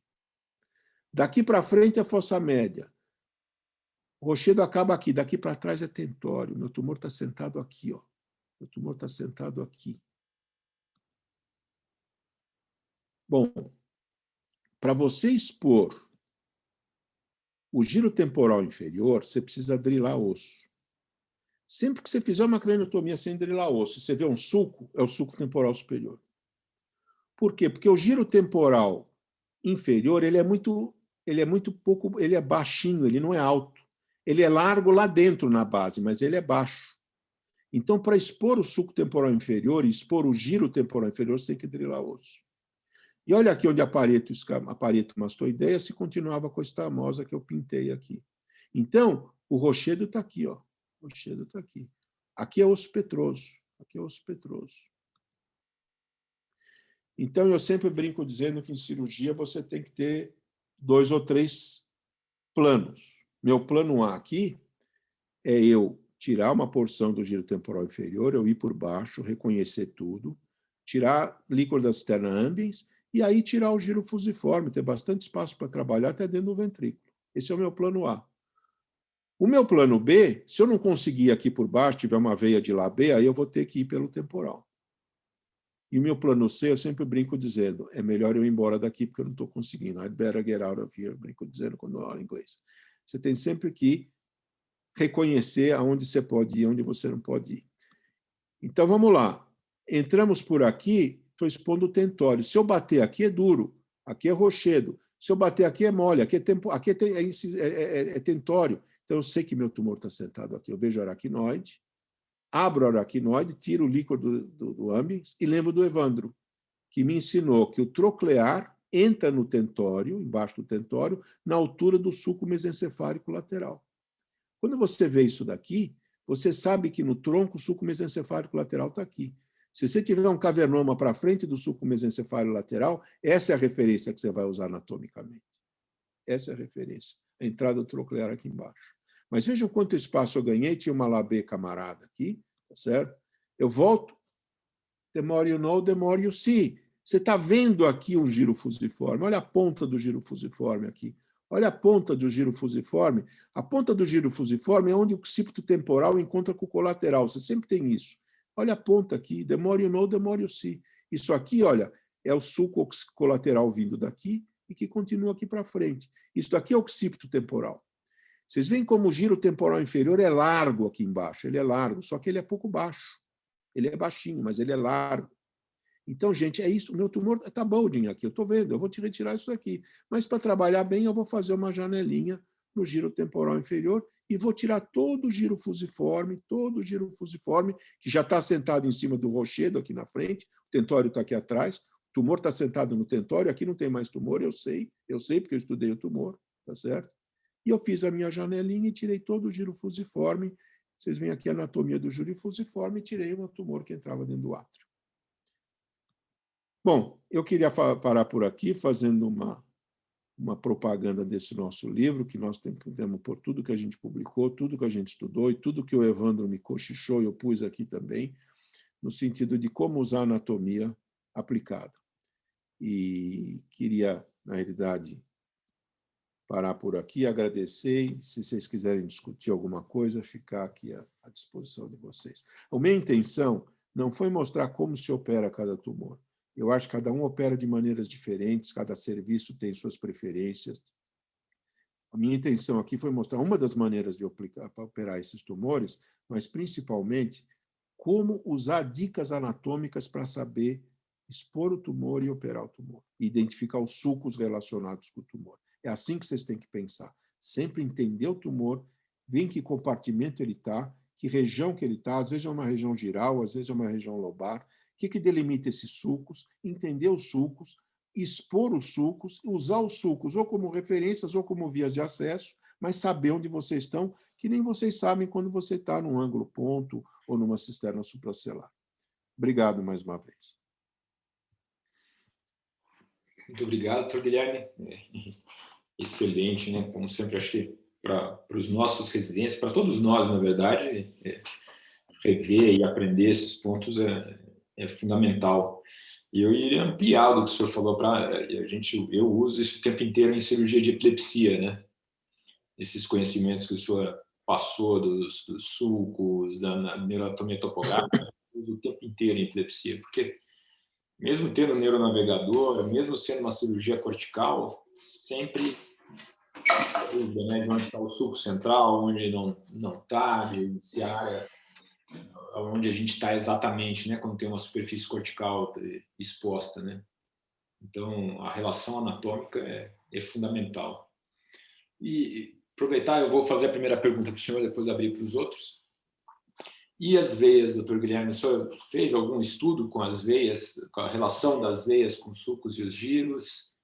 O que o senhor acha disso? A gente tem um software, depois mais para frente eu posso apresentar para o senhor, eu vi que até a professora Ting está aqui, que é da engenharia, eles desenvolveram uma reformatação curvilinear de todo o encéfalo, em que a gente consegue colocar as veias junto também, né? Então, ele tem sido, juntando a anatomia dos sulcos e giros com as veias, tem sido assim, um excelente neuronavegador assim, para a superfície. É bom você perguntar isso. Eu concordo totalmente. As veias ajudam muito. Só que a gente precisa ver uma coisa. A veia é muito variável de pessoa para pessoa. Então, a veia vale para aquele paciente. Então, você fazer uma reconstrução 3D, ainda mais se você puder pôr as veias, quando você expuser a veia, você vai saber exatamente onde você está. Então, a gente usa muito as veias. Usa somente acessos parasagitais, né? Saber onde estão as veias, essas veias parasagitais e as veias de Labé, principalmente. A gente usa muito isso. Agora, só lembrando que a veia é mais variável, né? É tão variável quanto os sulcos. O que mantém mais constante são esses pontos de encontro, esses pontos chaves. Mas fundamental usar as veias, fundamental usar as veias. Obrigado, doutor Guilherme. Bem, eu vou abrir. Quem quiser fazer pergunta para o doutor Guilherme, fica aberto. Acho que tem alguma coisa aqui no chat. O Marcelo Quilato deu parabéns para o senhor. Oi, Henrico. Por favor, boa André. Noite. Eu queria fazer só um comentário, agradecer ao Dr. Guilherme, um comentário até pessoal. Eu mandei para os residentes um resumo, né, desses pontos craniométricos, e eu diria para você que é um negócio que eu usei minha residência inteira e uso até hoje, mas eu não opero epilepsia nem tumor, mas eu uso muito isso em urgência, para você drenar abscesso, para você operar hematoma, para você programar a craniotomia, esses pontos craniométricos, é aquela colinha que eu mandei hoje lá no grupo, doutor Guilherme, eu tenho um resumo disso aí. Então, eu acho que é importantíssimo para os residentes já no R1, R2, se familiarizar com isso e ficar o tempo todo buscando cada craniotomia que vai ser feita, ainda mais hoje que as tomografias têm reconstrução 3D em sagital e coronal, que a gente consegue identificar, né? Para isso virar um treino que com o tempo incorpora, porque eu falo isso por mim, eu uso muito esses pontos e com o tempo você vai aprendendo, né? E usa isso de rotina e você não consegue mais operar, às vezes, um AVCH, um NPM, um abscesso sem saber isso, né? Então, eu acho que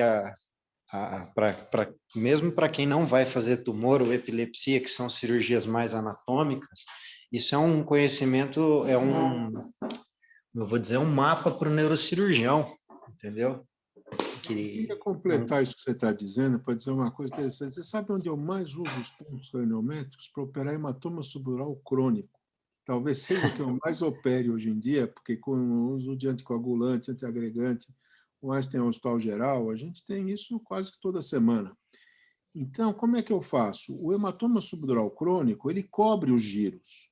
Eu vejo na ressonância onde ele está cobrindo, que giros ele está cobrindo. Então, você, por exemplo, o Eurion, que está em cima do giro supramarginal, é um dos pontos que eu mais uso para drenar hematoma subdural crônico. Agora, você precisa ver se o hematoma chega lá, porque às vezes ele não chega lá. Então, você faz um corte coronal até achar a morfologia do átrio. Quando você achar a morfologia do átrio, você vê o Eurion, um ponto mais prominente parietal. E esse ponto é importante porque no cérebro do velho é onde está mais distante do cérebro. Você consegue pôr um catéter, você consegue drenar. Então, eu uso muito para entender a anatomia do subdural e saber onde eu vou pôr uma ou duas trepanações. Eu sempre eu estudo o hematoma subdural crônico, principalmente com 2 cortes coronais. Um corte coronal que está na altura dos forames de Monro. Eu vou na radiologia, não faço sozinho. Vou na radiologia, falo, me dá um corte coronal no forame de Monro. Ele põe lá o forame de Monro e eu vejo se o hematoma está lá em cima. Por que isso? Porque o forame de Monro está exatamente embaixo da sutura coronal. Então, se eu fizer um furo em cima do giro frontal médio, por exemplo, onde ele costuma estar, em cima da sutura coronal, eu vou cair no giro frontal médio na altura do corte que eu fiz. Então, é muito bom você entender, você ir de dentro para fora, entender o que o hematoma está comprometendo, um AVCH, ou um subdural crônico, o que ele está cobrindo, e a partir daí ver com que ponto craniométrico ele está relacionado e você ir ou mais para frente ou mais para trás, ou no próprio ponto. Muito importante. Isso ajuda todo dia, todo dia. Você não vai precisar de um neonavegador para onde você vai fazer uma trepanação. E a coisa mais chata que tem é você fazer uma trepanação que não esteja em cima do hematoma. Sim, com certeza. Acho que a aplicabilidade é infinita. Eu diria que isso é um legado aí do senhor, que eu sugiro aos residentes que usem de cola é a prática, né? Porque vai ficando, daqui a pouco, você força para decorar, de repente fica meio que intuitivo os pontos, né? A maioria deles você assimila e você começa a pensar em cima dos pontos. É um negócio que realmente deve ser incorporado na prática de neurocirurgia geral, né? Não é só diria, como cirurgia anatômica, né? Porque longe disso, eu não faço isso e eu digo que é muito útil nesse aspecto, entendeu? Como o senhor exemplificou aí. Obrigado, Andrei. Obrigado. Eu que agradeço. Vamos lá, mais alguém? Doutor Donizete quer falar alguma coisa? Doutor Venâncio? Mais alguém? Rico, a gente só tem que agradecer, né? O tempo passa e o Guilherme fica cada vez melhor, está parecendo aqueles vinhos franceses dos bons, né? Cada aula ele tem um detalhezinho, um toquezinho daqui, um toquezinho dali. Eu acho que isso é que faz a diferença, né? É o saber fazer, né? Como fez, olha, passa por aqui, passa por ali. E o que me anima ainda é que, graças a Deus, ainda existe neurocirurgiões que faz isso, porque a maioria é impressionante quando você escuta os pitacos e eu que ainda faço urgência aqui no Hospital das Clínicas, a gente mostra isso daí para os residentes o tempo todo, né? Você não vai ter o neuronavegador, a sutura coronária genial, é quase sempre, hein, Guilherme, onde os hematomas grudam, né? Eles grudam ali, fica uma parte para frente, uma parte para trás. Então, esses planos são maravilhosos para ele enxergar onde é que está saindo a meningeia média numa situação de urgência. Eu acho que isso é uma aula inicial que a gente tem que programar para todo residente, desde o R1 e depois no R5, quando acabar, para gravar bem. Muito obrigado, Guilherme. Parabéns, hein? Obrigado, Donizete. Te agradecer um pleonasmo, né? Toda essa manifestação é um pleonasmo, né? Obrigado, Donizete. O Vitor está aí, você quer fazer algum... Eu quero fazer um comentário também, dá licença, Henrico. Agradecer o Guilherme também pela excelente apresentação, uma didática espetacular. Isso me lembra, o Guilherme foi da minha banca de doutorado, já no século passado ainda, e eu me lembro bem que ele falava que tinha que tratar o cérebro com carinho, né? E eu vejo que depois desse tempo todo ele continua tratando com muito carinho mesmo o cérebro, e é isso que faz... que motiva bastante, e principalmente para esse pessoal mais novo aí, tratar o cérebro realmente com carinho e com elegância, como ele fez. Agradecer mesmo e parabenizar. Obrigado, Guilherme.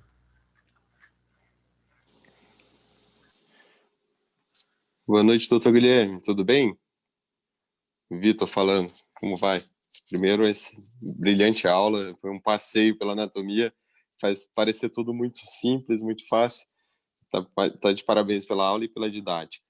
O que eu queria perguntar é uma coisa que não é talvez o tema exato da aula, mas queria saber na sua experiência e conhecimento. Quando a gente faz a ressecção de tumores de ângulo ponto cerebelar, a gente sempre usa como referência anatômica o astério para a transição do seio transverso para o sigmoide, e nem sempre, né, muitas das vezes, na verdade, a gente faz ali a trepanação, e quando percebe, você tem que drilar bastante mastoide até chegar ao ponto ideal em que a gente consiga abrir realmente no limite do seio sigmoide para ter o ângulo ponto cerebelar mais exposto. Hoje, quando o senhor tem um tumor nessa região, qual é a forma que você utiliza? Você usa o astério, usa uma trepanação só? O Dr. Guzmão já chegou até a descrever o ponto de gástrico, que segundo ele era um ponto que coincidia mais com a transição do seio transverso para o sigmoide. Como é que o senhor costuma abordar essas lesões nessa região? Olha, você está me dando a oportunidade de eu lembrar minha ida ao Houghton em 1985. Eu fiquei só alguns meses lá, não fui desses fellows que ficou 1 ano ou 2 anos, e o Evandro gentilmente me arrumou esse espaço lá, e eu queria, além de estudar, fazer um projeto. E o Dr. Houghton falou assim, poxa, por que você não estuda as relações das suturas com os seios, para a gente fazer acesso da fossa posterior? E foi assim que tudo começou. E a minha tese de doutorado, depois que eu voltei aqui na faculdade, na USP, foi justamente das trepanações da fossa posterior. Existem algumas trepanações importantes. Você pode depois procurar esse acesso, chama Suboccipital Boreholes, e foi publicado depois mais amplamente no Focus, Neurosurgical Focus. Mas se você fizer uma trepanação centrada no astério, você vai estar sempre expondo o seio transverso, em maior ou menor grau. A transição do seio transverso para o seu sigmoide ele é mais lateral. Ele está mais ou menos 1 centímetro, 1,5 cm mais para fora do que o astério.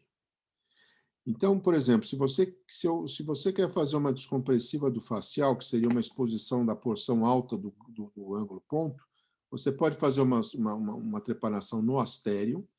É importante você expor o seio, porque você quer expor o seio, porque você vai trabalhar justa-seio, e você depois amplia a sua cranectomia indo lateralmente, sabendo onde está o seio.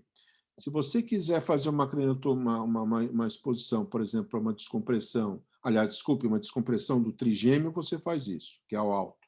Se quiser do facial, quiser embaixo, aí você faz isso que o Sebastião chama de ponto de gástrico, que é a porção mais posterior da mastoide. É onde a sutura occipitomastoideia chega aqui na mastoide. Se fizer um furo lá, aí você está expondo só a borda posterior do seio sigmoide, você está embaixo do nervo facial. Então, para o ângulo ponto, Eu não tenho mais operado tanto ângulo-ponto, a gente vai se especializando e outros colegas fazendo mais isso, mais aquilo, mas eu acho que 2 trepanações básicas para uma exposição ampla do ângulo-ponto, uma é no astério e outra é na mastoide, atrás da mastoide, aonde você tem a sutura occipitomastoideia chegando. Essas 2 vão dispor a bordo posterior do seio sigmoide e o seio transverso antes de chegar no sigmoide. Aí você complementa a sua craniotomia, hoje em dia fazendo até uma craniotomia em geral, a partir desses 2 pontos. Mas é fundamental você saber realmente a relação das suturas com os seios, para você saber isso. Você opera mais no ponto em particular? É um interesse seu ou não? É uma área de interesse, tumores de base de crânio, normalmente, né? Eu faço a parte de endoscopia, mas é uma área curiosa, porque eu acho que até já comentei algumas vezes com o Henrico e tal, a gente faz a trepanação ali, e acaba drilando um pouquinho mais, esporomastoide, e será que eu não poderia fazer um pouco mais lateral, né? Mas nem sempre a gente vê essa correlação, de vez em quando tem um pouco de osso sesamoide ali, que se você trepando em cima, ainda assim, tem uma distância grande para você chegar até a transição do transverso sigmoide. Eu acho que vocês devem sempre fazer a coisa o mais sistematizado possível. Cirurgia é uma coisa, quanto mais você repetir a cirurgia, melhor você vai fazer e menos você vai se perder. Então, esses 2 pontos que eu estou falando, eles não têm variação anatômica. A variação anatômica depois você vai se adaptar conforme a sua drilagem, né?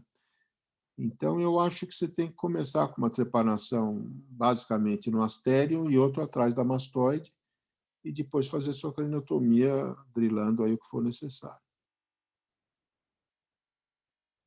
Obrigado, doutor. Bem, obrigado, Vitor.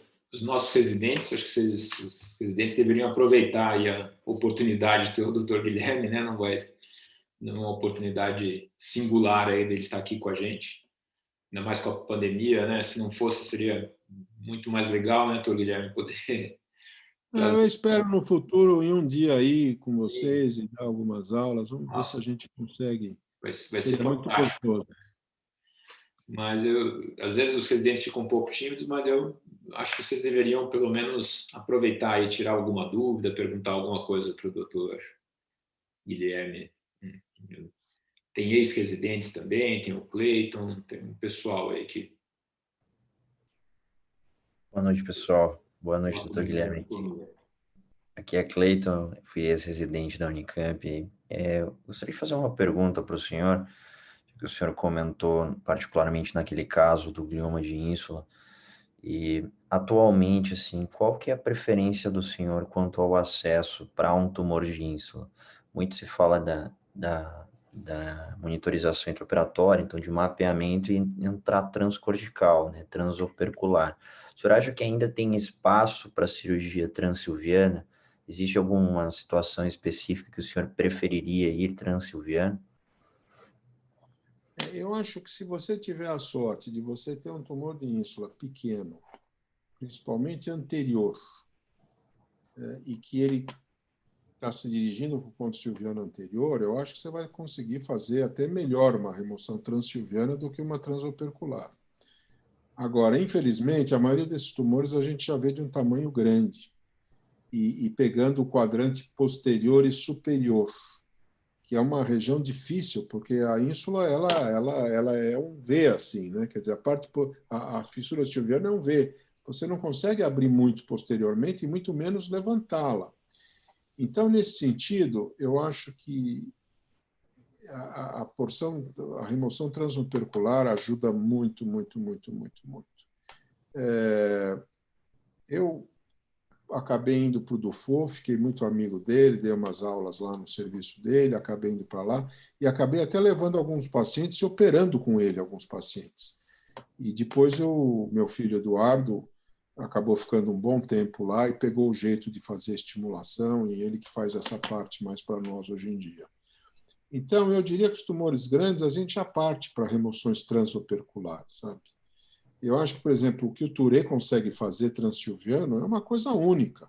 Uma coisa única. Eu me lembro operando tumor de ínsula com o Evandro, eu dizia, poxa, eu não entendo como é que o Touré, eu não consigo.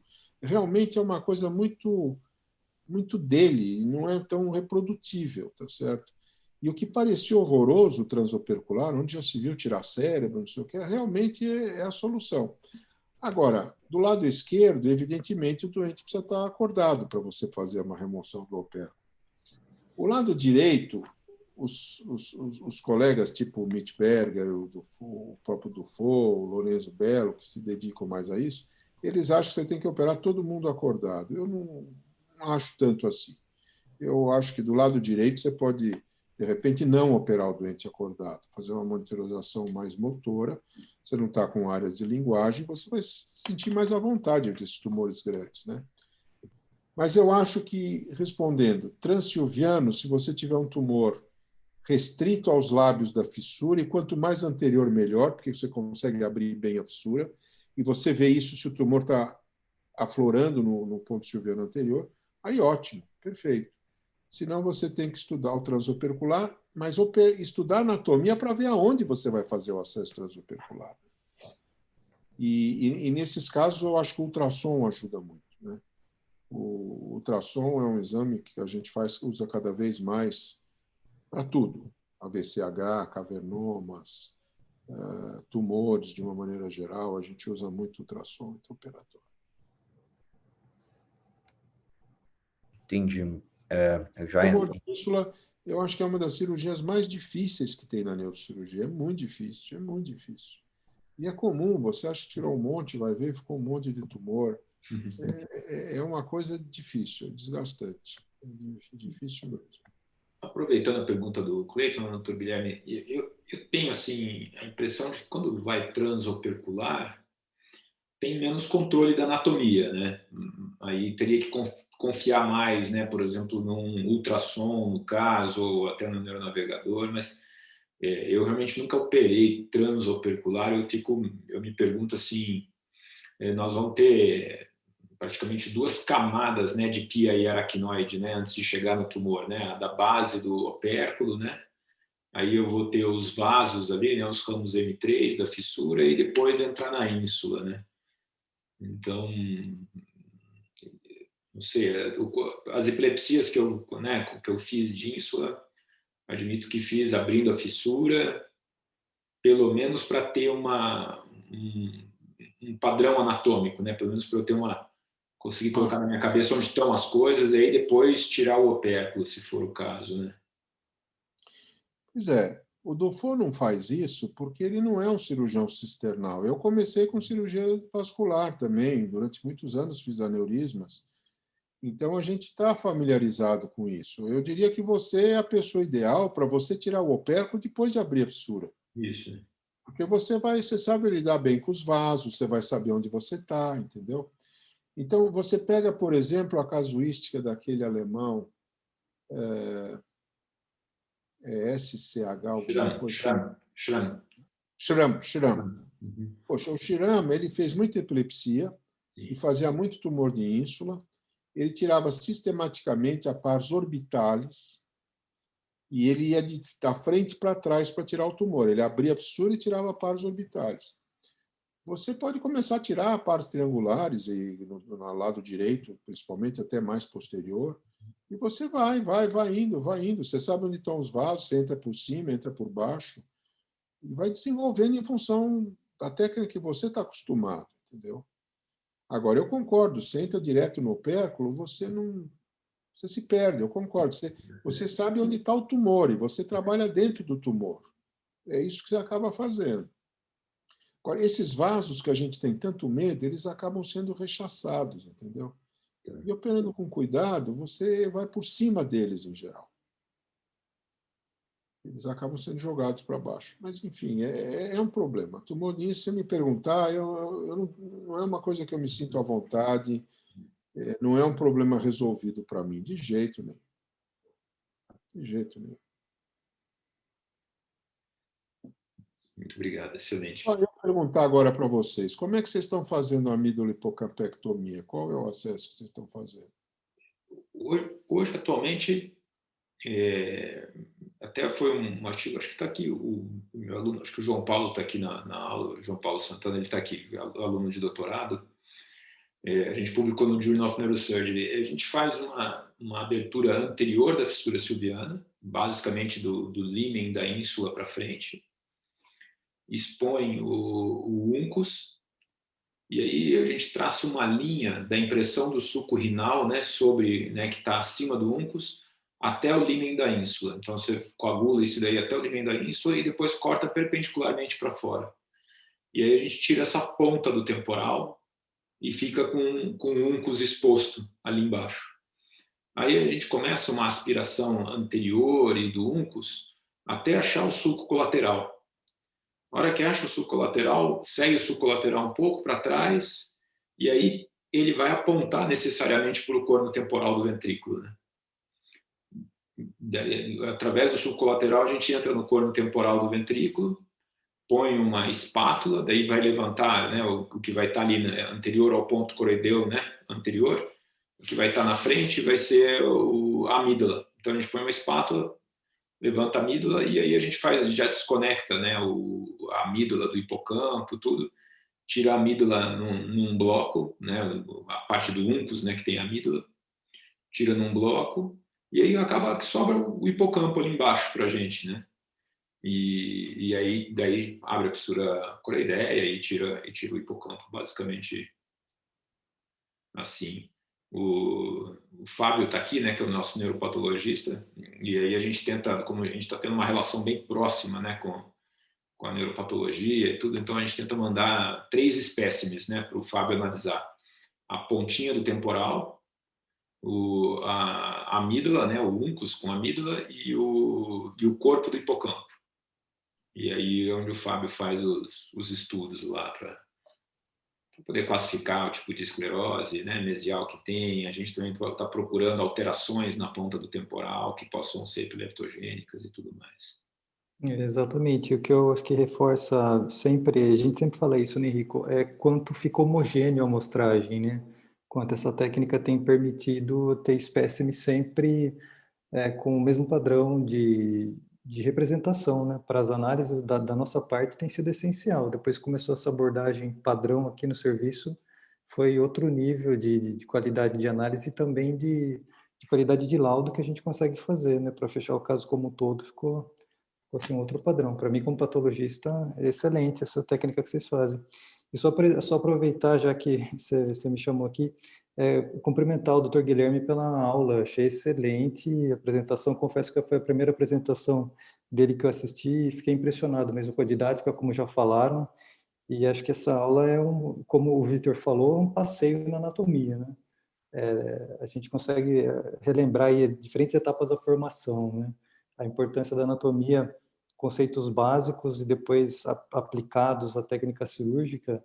Imagino que para os residentes é algo excelente em termos de construção e para os mais velhos também, mas sempre uma oportunidade excelente de revisão de conceitos básicos aplicados, né? Então, parabenizar o Dr. Guilherme pela excelente apresentação, realmente eu gostei bastante. Obrigado, Fábio. Obrigado mesmo. Com a epilepsia, a gente tem tentado fazer o que o senhor falou, padronizar e sempre fazer igual, né? E foi o Dr. Helder que idealizou, né, pensou nessa técnica e a gente tem feito sempre igual e bem, graças a Deus o índice de complicação tem sido bem baixo mesmo, assim, bem bom. A crítica é que a gente abre a fissura silviana toda vez, né? Mas nem abre tanto, né? Não, então, nós mudamos, né? Assim, eu não abro nada para medial a fissura silviana, né?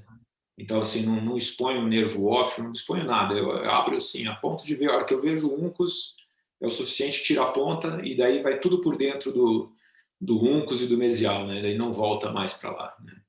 O que a gente usa é só a coroideia como limite superior da ressecção da amígdala, né? Faz um corte do ponto coroideu anterior em direção à coroideia na carótida, né? Isso faz subpial isso, né? Vendo a coroideia chegando no ponto coroideu anterior. Aí fica como limite superior para a amígdala. Se um dia eu for aí dar alguma aula para vocês, eu vou pedir para ir num dia que vocês façam um caso, até para eu poder ver. Vai ser uma honra. Tem que Vou chamar o doutor Helder daí. Não, vai ser uma honra, doutor Guilherme. Eu tenho um videozinho feito, editado. Vou mandar para o senhor por e-mail. A cirurgia do lobo temporal é fascinante e a gente está sempre procurando melhorar isso, né? Sempre procurando melhorar isso. Agora, realmente, você tirar uma porção neocortical ajuda muito do que você só trabalhar. Que nem quando eu estava aí, a gente trabalhava só no mesial, né? Não tirava nada de dorsal, de neocortical. E aí fica mais difícil, realmente fica mais difícil. E tem sido interessante que a gente encontra alteração nos espécimes, né? Na ponta do temporal. Então, tem, inclusive, alguns argumentos na literatura de que o controle de crise é melhor, né? Tirando a ponta do temporal ali. Mas está bem contente com a técnica. E o pessoal, e os nossos residentes, querem aproveitar, perguntar alguma coisa para o doutor Guilherme, que acho que já está tarde para ele? Senão a gente pode... Acho que está todo mundo tímido aí, doutor Guilherme. Bom, vamos deixar para a oportunidade quando o senhor vier aqui para cara a cara com todo mundo. Todo prazer, todo prazer. Muito obrigado. Acho que só agradecer mesmo. Desculpa, professor. Acho que só agradecer realmente a aula. Tudo bem, doutor Guilherme? Larissa Ricinho. Como sempre a gente vê, né, às vezes pelos congressos, pelas aulas do CPN, como sempre excelente. Obrigada. Obrigado, Larissa. Obrigado. Bem, muito obrigado, doutor Guilherme. Foi uma grande honra para a gente. Me manda o endereço seu, Henrico, que eu vou mandar um livro para o laboratório. Eu queria estar presente lá de alguma forma. Tá bom. Muito obrigado. Muito obrigado. Tá bom, muito gente. Obrigado a vocês. Então. Boa noite. Boa noite a todos. Obrigado, doutor. Boa noite.